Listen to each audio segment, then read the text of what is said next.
In today's video, I'm gonna teach you how to set up Verizon WiFi Extender CE1000A. So first is make sure your Verizon router or gateway has a working internet connection. Plug the CE1000A into a power outlet next to your router. Wait for its LED to turn solid yellow. That means it's powered and ready. Now it's time to pair. Press and hold the pair button on your extender for 3 seconds. Then within 2 minutes, press the pair button on your router or gateway. Both lights might blink blue while pairing.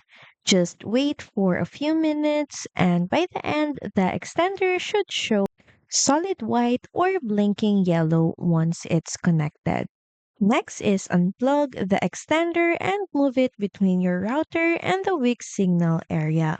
Then next is plug it in again and look at the LED.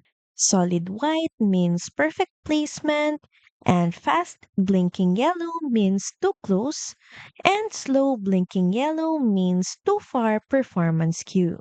Lastly, keep it out in the open and not behind furniture. A good midpoint placement gives the most coverage.